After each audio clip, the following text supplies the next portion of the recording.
Fine. देखो आज class में हम लोग साइंस एंड टेक्नोलॉजी में पढ़ेंगे आउटर स्पेस ट्रीटी और वर्ल्ड का जो बाकी दो दूसरा मिशन है, क्योंकि इसरो मिशन तो हम लोग कंप्लीट कर चुके हैं। आदित्य L1 मिशन याद कर लो तुम लोग, जहाँ पे हम लैग्रेंज पॉइंट में भेजने का बात कर रहे थे, याद है ना तुम लोग को। और सन का जो स्पेशली जो कोरोना पार्ट है, अपर एटमॉस्फेयर है ना, जो सबसे आउटर एटमॉस्फेयर या अपर एटमॉस्फेयर जो है, उसको अध्ययन करने का प्रयास कर रहे थे, क्योंकि सबसे बड़ा गुत्थी है ना वो तो 1 मिलियन डिग्री सेल्सियस कैसे संभव है, जबकि उससे नीचे देखेंगे तो 5000 से लेकर 6000 तक तुम्हारा डिग्री सेल्सियस है फोटोस्फीयर का। तो ऐसा क्या बात है कि इतना ज़्यादा तुम्हारा वहाँ पे एनर्जी क्रिएट होता है, इसके पीछे लॉजिक क्या है और कैसे हाई एनर्जी पार्टिकल्स निकलते हैं वहाँ से, जिसको हम कोरोना मास इजेक्शन भी कहते हैं। ठीक है, CMS था ना, तो बिल्कुल वो भी समझेंगे क्लास में। तो पहले समझते हैं आउटर स्पेस ट्रीटी। देखो ये एक ट्रीटी है, ये ऐसा ट्रीटी है जो कि फाउंडेशन ट्रीटी के रूप में बना है। फाउंडेशन ट्रीटी का मतलब होता है स्टूडेंट कि एक किसी के वजह से बाकी चीज़ बनना। जैसे एग्जांपल देखो, भारत में जितने भी लॉज बने हैं विधानसभा में, जहाँ पे भी हो, पार्लियामेंट में, सब संविधान से बने हैं ना। तो ये भी एक तरह से संविधान है, आउटर स्पेस ट्रीटी। कि किस तरह का स्पेस पे किस तरह एक्सप्लोर किया जाएगा, स्पेस पे हम क्या लगा सकते हैं क्या नहीं लगा सकते हैं। लगाना नहीं लगाने का मतलब है क्या हम वेपन्स ऑफ मास डिस्ट्रक्शन को भेज सकते हैं या नहीं भेज सकते हैं, क्या कन्वेंशनल जो तुम्हारा जो वॉरफेयर के लिए जो यूज़ होता है टेक्नोलॉजी, क्या उसको भेज सकते हैं या नहीं भेज सकते हैं। वो सभी चीज़ आउटर स्पेस ट्रीटी ही गवर्न करता है।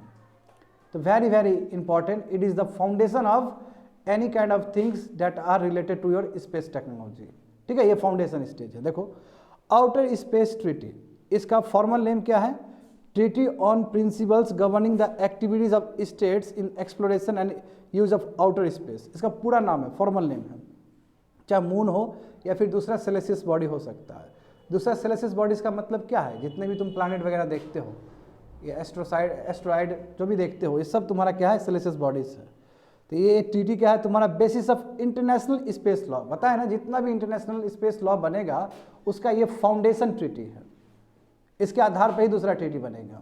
नंबर 1, इसमें देखो 110 कंट्रीज तुम्हारा पार्टीज है। देखो पार्टीज का मतलब क्या है कि आपने साइन भी किया, आपने रेटिफिकेशन भी किया, तभी आप पार्टीज बन सकते हो। याद करो इतना कुछ तुम लोग को इन्वायरमेंट में बताया गया, COP कन्वेंशन टू पार्टीज है ना, COP यही था ना जी, हाँ, कॉन्फ्रेंस ऑफ पार्टीज। तो जो कॉन्फ्रेंस ऑफ पार्टीज है, इसका मतलब क्या है कि वो पार्टीज जिसने साइन किया है, पार्टीज मतलब नेशन या स्टेट्स, जिसने साइन किया और जिसने रेटिफाई भी किया। रेटिफाई मतलब अपने, हाँ, प्रॉपर जो लॉ होता है वो बनाया है अपने लेजिस्लेचर का हो या फिर पार्लियामेंट का हो। तो ये चीज़ 110 कंट्री ने किया है और 23 कंट्रीज ने केवल साइन किया पर रेटिफाई नहीं किया है। बात समझे। और इसको कौन देखता है, इसके लिए एक डेडिकेटेड बॉडी है, उसका नाम है United Nations office for outer space affairs. ठीक है ना, तो वही इसको गवर्न करता है कि बाहर कैसे किस तरह यूज़ किया जाए स्पेस को। अब यहाँ पे देखो क्या क्या रूल्स हैं। तो ये एक तरह से क्या है कि it represents the basic legal framework of international space law, यानी कि इंटरनेशनली ग्लोबल लेवल पे कैसे हम यूज़ करें स्पेस को, कैसे यूज़ करें। तो उसमें देखो बहुत सारा चीज़ दिया गया है। कोई भी स्टेट्स ना जो TT साइन किया है, वो कोई भी states weapons of mass destruction को अर्थ ऑर्बिट में नहीं डाल सकता है। अर्थ ऑर्बिट में वहाँ पे नहीं, अर्थ ऑर्बिट में नहीं डाल सकता है। इसका मतलब क्या है, या तो वो लो अर्थ ऑर्बिट हो सकता है, या तो वो मीडियम अर्थ ऑर्बिट हो सकता है, या फिर वो जियो सिंक्रोनस या फिर जियो स्टेशनरी, तीनों ही हो सकता है। बात समझे ना। ये वेपन्स ऑफ मास डिस्ट्रक्शन का मतलब क्या होता है स्टूडेंट, न्यूक्लियर बम हो गया या हाइड्रोजन बम हुआ, इस तरह का बम को ना प्लेस नहीं कर सकता ऑर्बिट में। नंबर 1, इंस्टॉलिंग द, या मून में भी नहीं डाल सकता है। ठीक है, अर्थ ऑर्बिट में भी नहीं डाल सकता, ना ही सेलेसियस बॉडी मून में डाल सकता है, ना ही दूसरा बॉडी में डाल सकता है। नंबर 1।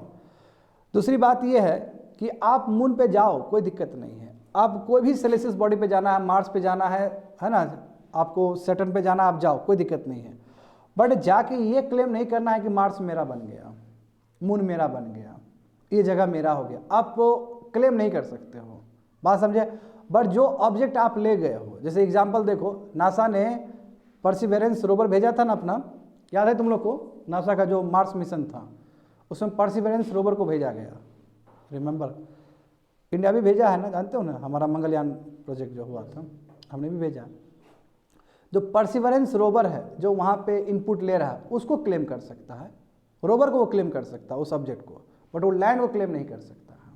बात समझे? वही चीज़ वहाँ पे लिखा गया है स्टूडेंट कि it exclusively limits the use of moon and other celestial body to peaceful purposes. आप केवल पीसफुल पर्पसेस के लिए यूज़ कर सकते हो, ठीक है? आप you can not use for testing weapons of any kind, यानी कि मिलिट्री मैन्यूवर्स के लिए या मिलिट्री बेस नहीं बना सकते हो, कुछ तरह का किस इंस्टॉल नहीं कर सकते कोई भी चीज़, या वहाँ किला वगैरह नहीं बना सकते हो। बात समझे? बट इस ट्रीटी का सबसे बड़ा लकूना जो है, इस ट्रीटी का सबसे बड़ा प्रॉब्लम क्या है कि इस ट्रीटी में कन्वेंशनल वेपन्स पे बात नहीं किया गया है। यानी कि आप वेपन्स ऑफ मास डिस्ट्रक्शन तो प्रोवाइड कर ही रहा है इसमें, है ना, weapons of mass destruction provide कर रहा है ना, बट जो कन्वेंशनल वेपन्स है, कन्वेंशनल वेपन्स का मतलब वही है मिसाइल्स वगैरह, तो मिसाइल भी तो बहुत ही हजारियस है, बहुत ही डेंजरस है। बात समझे ना, उसको रिस्ट्रिक्ट नहीं कर पा रहा है, तो इसलिए अभी भी क्रिटिसिज्म होता है इस पॉइंट को लेकर। हो सकता है आने वाले समय में, जानते हो ना, स्पेस मिलिटराइजेशन हो जाए। वही मिलिटराइजेशन अब स्पेस हम जान ही रहे, जिस हिसाब से लो अर्थ ऑर्बिट में सैटेलाइट जो तैर रहा है, कितना 1990s के बाद कितना ज़्यादा सैटेलाइट हो गया लो अर्थ ऑर्बिट में, space debris, you know that. तो सबसे बड़ा लकुना समझ गए ना, सबसे बड़ा प्रॉब्लम यही है कि यहाँ पे इस ट्रीटी में कन्वेंशनल वेपन्स को प्रोवाइड करने का बात नहीं है, तो इस चीज़ का फायदा उठाएगा। फिर आगे देखो, treaty also state that the space shall be free for exploration and use by all the state, यानी कि स्पेस सबके लिए है, जितने भी कंट्रीज अवेलेबल है वर्ल्ड में सबके लिए है और आराम से एक्सप्लोर कर सकता है। हाँ, कोई भी गवर्नमेंट, कोई भी स्टेट्स ये क्लेम नहीं कर सकता कि ये मेरा सेलेसियस बॉडी है, मेरा रिसोर्सेस है, मून मेरा है, प्लानेट ये मेरा प्लानेट है, ऐसा कोई भी क्लेम नहीं कर सकता है। बट देखो, the treaty state that the outer space including moon and other celestial body is not subject to national appropriation by claim of sovereignty. समझ रहे हो ना, वही चीज़ है कि सॉवरेनिटी आप क्लेम नहीं कर सकते कि मेरा है बाय मीन्स अब यदि आप पहले पहुंच गए, हो सकता है ना कि टेक्नोलॉजी बहुत अच्छा हो चाइना का, और चाइना साउथ पोल में पहुंच ही गया ना मून का, तो साउथ पोल वो क्लेम नहीं कर सकता है। However the state said that launches A space object remains jurisdiction and control over that object. जो ऑब्जेक्ट जो छोड़ा है, जैसे मैंने कहा ना परसिवरेंस रोवर जो छोड़ा है, उस पर अपना ज्यूरिसडिक्शन दिखा सकता है, उस पर अपना हक दिखा सकता है। क्यों? That belongs to NASA, that belongs to other countries, तो उस पर वो कर सकता है, बट जिस जगह पे ले गया उस जगह क्लेम नहीं कर सकता है। बात समझ गए? अब यहाँ पे देखो, तो ये हो गया तुम्हारा आउटर स्पेस ट्रीटी, ये आई थिंक 1967 के आसपास हुआ था, एक बार चेक कर लेना गूगल में जाके। अब यहाँ समझते कि major mission of other countries, बाकी कंट्रीज का जो बहुत ही अच्छा मिशन रहा है स्पेस की तरफ या सेलेसियस बॉडीज की तरफ, है ना, तो उसके बारे में हम लोग समझेंगे। Parker solar probe, very very important ना, नासा का जो था, याद करो इंडिया का ठीक ऐसा ही प्लान किया था, आदित्य L1 मिशन, है ना, L1 मतलब वही लैग्रेंज पॉइंट, 5 लैग्रेंज पॉइंट था ना, एक पॉइंट, और हम जानते हैं कि वो लैग्रेंज पॉइंट जानबूझ की था क्योंकि जहाँ पे ग्रेविटेशनल फोर्स दोनों बैलेंस हो जाता था, याद है ना। बट इसमें ऐसा नहीं है, इसमें तो कुछ ज़्यादा ही खतरनाक किया गया है। इसमें ये पार्कर सोलर प्रोब नासा का ही है तुम्हारा, ठीक है। इसमें कोशिश किया जाएगा जो आउटर कोरोना है सन का, उसको अध्ययन करने का, क्योंकि गुत्थी है, बहुत बड़ा गुत्थी है कि नहीं है बताओ। सन का भी 3 लेयर होता है स्टूडेंट, जानते हो, एक क्रोमोस्फियर है, एक फोटोस्फियर है, और लास्ट वाला जो है यानी कि आउटर स्पेस है, वो क्या बोलते हैं उसको, कोरोना कहते हैं, ठीक है ना, जिसका शेप तुम्हारा वही कोविड-19 का स्पाइक प्रोटीन की तरह मैच करता है, करेक्ट। अब इसमें हमें समझना होगा कि आखिर क्यों, ऐसा क्या रीज़न है कि कोरोना के ऊपर इतना अध्ययन किया जा रहा है। वही बात है, देखो कोरोना का जो टेम्परेचर है वो 1 मिलियन डिग्री सेल्सियस है। ऐसा संभव ही नहीं है कि आउटर स्पेस में इतना गर्मी हो, इतना टेम्परेचर है, जबकि जो मिडल जो तुम्हारा लेयर है उसका, जिसको हम लोग फोटोस्फीयर कहते हैं, उसमें यदि मैं प्रिसाइजली कहूँ तो 5700 डिग्री सेल्सियस है वहाँ पे। कहाँ 5700 डिग्री सेल्सियस और कहाँ आउटर स्पेस में 1 मिलियन डिग्री सेल्सियस, 1 में मतलब 10 लाख डिग्री सेल्सियस। ये कैसे संभव हो सकता है? ये अपने आप में गुत्थी है। यदि ऐसा हो रहा है तो जो नॉर्मल फिजिक्स है वो फेल कर जाएगा। Are you getting me? और ऐसा क्या रीजन है जिसके वजह से इतने हाई एनर्जी पार्टिकल्स वहाँ से इमिट होता है? यानी कि सोलर विंड कैसे बनते हैं, आखिर वहाँ पे मैग्नेटिक फील्ड कैसे काम करता है, बात समझे। देखो ये प्रोब बनाया, ये कब लॉन्च किया गया था, 2018 में किया गया था अगस्त में। और ये कहाँ तक जाएगा, जो तुम्हारा फोटोस्फीयर है, फोटोस्फीयर समझ गए ना, बीच वाला जो लेयर है, उससे कितना दूर जाएगा, 6.2 मिलियन किलोमीटर दूर रहेगा तुम्हारा ये प्रोब, समझे। और कितना स्पीड से दौड़ेगा, तो 7 लाख किलोमीटर पर आवर, इतना रफ्तार से वो चक्कर लगाएगा वहाँ पे। क्योंकि जानते हो यदि चक्कर नहीं लगाएगा बहुत तेज़ी से तो अपने तरफ खींच लेगा। यही रीज़न है कि लो अर्थ ऑर्बिट में जो सैटेलाइट है उसको बहुत तेज़ी से घूमना पड़ता है ताकि वो बैलेंस कर सके।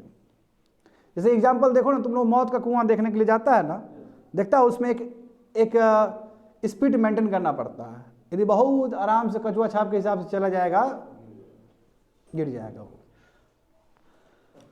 स्पीड बहुत इंपॉर्टेंट है। अब बिल्कुल सिविल सर्विस भी ऐसा ही है, देखो गिर गया कि नहीं गिर गया वो आकाश गिर गया ना, नहीं बता रहे हैं कि तेज होना कितना जरूरी है। अरे सब एग्जाम्पल दे रहा है सैटेलाइट तुम लोग को, हमारे तरह बनो। The Parker solar probe will be the first spacecraft to fly into the outer space. हाँ, पहला है जो तुम्हारा आउटर सोलर कोरोना के आसपास वो घूमेगा। देखो ये अपने आप में बड़ी बात है, इतना नज़दीक पहुंच रहा है, क्योंकि हमारा तो बहुत दूर है। आदित्य L1 मिशन तो बहुत दूर है। अब यहाँ पे देखो आखिर क्या रीज़न है, हम क्या समझने के लिए भेजना चाहते हैं वहाँ पे। तो it will assess the structure and dynamics of the sun corona. सही बात है ना, सन का कोरोना क्यों इतना गर्म है उस चीज़ को समझेंगे। और मैग्नेटिक फील्ड कैसे ये बनता है वहाँ पे, क्योंकि बहुत ही स्ट्रॉन्ग मैग्नेटिक फील्ड बनता है वहाँ पे, समझे। और इससे जानते हो ना, सोलर विंड निकलता है ना, और सोलर विंड बहुत खतरनाक चीज़ है। हाईली एनर्जी पार्टिकल्स रहता है, यदि वो पार्टिकल्स हमारे अर्थ में आ जाए तो खा जाएगा अर्थ को, और खाता ही है बहुत सारे चीज़ को। जैसे एग्जांपल समझो, मैं एग्जांपल देता हूँ बाकी प्लैनेट का। इसका मार्स का देखोगे, मार्स आई थिंक वेनस या मार्स होगा, उसका एटमॉस्फेयर ही नहीं है। हाँ, वेनस होगा शायद, मार्स या वेनस होगा, अभी समझ जाओ। एक कोई प्लैनेट है हमारा 8 प्लैनेट्स में, मार्स या वेनस होगा, स्लैश करके समझो। उसका जो एटमॉस्फेयर है ना, वर्ल्ड डिज़ाइन नहीं है जैसे हमारा अर्थ का है। इसका रीज़न यही है, इसका रीज़न मैं बताता हूँ, क्योंकि उसका मैग्नेटिक फील्ड, जो मार्स का जो मैग्नेटिक फील्ड है ऑब्लिक वेनस का, उसका मैग्नेटिक फील्ड इतना स्ट्रांग ही नहीं है। अब मैग्नेटिक फील्ड स्ट्रांग नहीं होने की वजह से क्या होता है कि जो सोलर विंड जो निकल के आ रहा है वहाँ से, वो लेयर ख़त्म कर देता है, उसको इजेक्ट कर देता है। और इसलिए मार्स के सरफेस पे जाओगे तो थिन लेयर है, बहुत थिन लेयर है। हमारा इतना अच्छा ब्रॉड लेयर नहीं है वो सबका। तो कहो कि हमारा वर्ल्ड कैसे बचा, हमारा अर्थ कैसे बचा, तो अर्थ के पास जो मैग्नेटिक फील्ड है बहुत ही स्ट्रांग है। हमारे पास नॉर्थ पोल और साउथ पोल में बहुत ही स्ट्रांग मैग्नेटिक फील्ड है ना, तो उसके वजह से जो सोलर विंड से जो भी आ रहे हैं पार्टिकल सब आ रहे हैं, जो कि बिगाड़ सकता था हमारे एटमॉस्फेयर को, हमारे एटमॉस्फेयर को थिन बना सकता था, वो नहीं बना पाता because of the presence of magnetic field at the south pole and your north pole. बात समझ गए। देखो सोलर विंड क्या है, तुम्हारा बहुत ही चार्ज पार्टिकल है जो कि अपर एटमॉस्फेयर कोरोना से निकलता है। और देखो ये क्या है, प्लाज्मा स्टेज में है। याद करो स्टूडेंट, प्लाज्मा स्टेज ये भी वन फॉर्म ऑफ स्टेट है ना। मैटर का जानते हो बहुत सारा स्टेज है, एक तो बोसन वाला भी आ गया है ना। तो सॉलिड लिक्विड गैस तो बचपन से रट रहे हो। एक प्लाज्मा भी होता है। प्लाज्मा मतलब क्या कि जो गैसियस फॉर्म है बट आयोनाइज्ड फॉर्म है, उसमें आयंस। बात समझते थे, ये सोलर जो विंड है ये प्लाज्मा स्टेज है, यानी कि इसमें आयंस है, बहुत सारा आयंस है। देखो क्या चीज़ का, इलेक्ट्रॉन्स है उसमें, protons and alpha particles. Alpha particle जानते हो ना तुम लोग, जो रुदरफोर्ड मॉडल्स में भी He+ यूज़ किया गया था ना, वही अल्फा पार्टिकल्स, हेलियम का, He+1। द पार्टिकल्स कैन, देखो अब इतना एनर्जेटिक है स्टूडेंट कि इतना एनर्जेटिक है कि जो सन का ग्रेविटी है वो भी इसको नहीं रोक पाता है। इमेंस होगा सन का ग्रेविटी, पकड़ के रखा होगा ऐसे करके, फिर भी इजेक्ट हो जाता है वहाँ से, क्योंकि बहुत ही हाईली एनर्जेटिक है ये। वही बोल रहा है because of their high energy resulting from the high temperature of the corona. क्योंकि कोरोना इतना गर्म है और इतना जिस लेवल पे इजेक्शन हो रहा है, वो ग्रेविटी भी उसको वहाँ से पकड़ के नहीं रख सकता है, निकल जा रहा है वहाँ से। देखो ना कितना स्पीड है, सुपरसोनिक है, समझ रहे हो। सुपरसोनिक जानते हो ना, हाइपरसोनिक सुपरसोनिक पढ़े हो ना। सोनिक मतलब स्पीड ऑफ साउंड, उससे भी ज़्यादा है, यानी कि 1 मैच से ज़्यादा है। 1 मैच याद है ना तुम लोग को, 1 मैच से ज़्यादा होगा। और इसका स्पीड वही बोला है 250 से लेकर 750 किलोमीटर पर सेकेंड, इतना रफ्तार से निकलता है सोलर विंड से। अब देखो, अब इतना समस्या है तो कैसे पार्कर सोलर प्रोब कैसे ये कर पाएगा? फिर इसको तो सोलर विंड मिलेगा बढ़िया से वहाँ पे। तो ये जो दिखाया गया है इक्विपमेंट, यही इक्विपमेंट एक तरह से शील्ड की तरह काम करेगा ये। तो Parker solar probe will face immense heat, वही बोला बहुत ही ज़्यादा खतरनाक हीट और रेडिएशन फेस करने वाला है नासा का जो प्रोब है। और spacecraft system are protected from the extreme heat. जो भी स्पेस क्राफ्ट सिस्टम देख रहे हो, ये क्या करेगा? हीट और रेडिएशन से बचाएगा। If the shield were not between the spacecraft and the sun, the probe would be damage. यदि ये शील्ड ना हो, प्रोटेक्टिव लेयर ना हो, तो पूरी तरीके से बर्बाद है। एक सेकंड, कुछ सेकंड में उड़ जाएगा, इतना ज़्यादा इमेंस एनर्जी और तुम्हारा हीट है वो। तो ये इसलिए ये इस तरह का कवच बनाया गया है। आखिर क्या जरूरी है स्टूडेंट, हमें क्यों जरूरी है इस तरह का प्रोब्स? बात समझे? ये इसलिए ज़रूरी है कि जो तुम्हारा जो पार्टिकल्स, हाईली एनर्जेटिक पार्टिकल्स निकल रहा है, आयनाइजिंग रेडिएशन जो निकल रहे हैं, है ना, एक्स रेज के फॉर्म में हो सकते हैं, है ना, और भी बहुत सारा फॉर्म्स हैं, यूवी रेज के फॉर्म हो सकते हैं। ये सब बहुत इंपॉर्टेंट है जानना, क्योंकि इसके वजह से हमारा वेदर फिनोमेना, स्पेस वेदर पे फर्क पड़ता है। यही क्वेश्चन हम उस समय बोल रहे थे। Understanding the physics of corona and solar wind will help us better manage the technological infrastructure of earth. सही बात है ना? जो अर्थ पे जो टेक्नोलॉजिकल इंफ्रास्ट्रक्चर है, जैसे मान लो कि हमारा जो सैटेलाइट प्लेस्ड होगा कहीं पे, हमारा स्पेस क्राफ्ट प्लेस्ड होगा कहीं पे, हमारा जो टावर होगा, तो टावर का ओरिएंटेशन हम ठीक से रख पाएंगे इससे, यदि हम समझ गए, उसका असर समझ गए तो समझ गए। ये हमको हेल्प करेगा सैटेलाइट कम्युनिकेशन इंप्रूव करने में, क्योंकि मान लो कि सैटेलाइट ऊपर में तुम्हारा जियो स्टेशनरी या जियो सिंक्रोनस में या लो अर्थ ऑर्बिट में कहीं पे भी घूम रहा है, और सोलर फ्लेयर आ गया, सोलर विंड आ गया, तो तबाह कर देगा ना। तो हमें यदि ज्ञान होगा सोलर विंड का, तो हमारा प्लेसमेंट भी बेटर हो जाएगा, या फिर हमारा उसके साथ जो शील्ड प्रोटेक्टिव जो लेयर होना चाहिए वो भी हम लेयर लगा देंगे उसमें, तो इससे हमारा जो टेली कम्युनिकेशन हो रहा है वो बेटर हो सकेगा, सैटेलाइट कम्युनिकेशन बेटर हो जाएगा। ग्रिड इशू, देखो यही तो था सवाल, ग्रिड इशू। देखते हो एक बार में लाइट चला जाता है ना, क्योंकि वो यदि टकरा गया तुम्हारा जहाँ पे ग्रिड है, ग्रिड मतलब जहाँ पे पावर कैप्चर करके रखे हो, खत्म हो जाएगा पूरी तरीके से। तो पावर ग्रिड इश्यूज भी होगा, किस तरह का उसका इंफ्रास्ट्रक्चर बनाना है।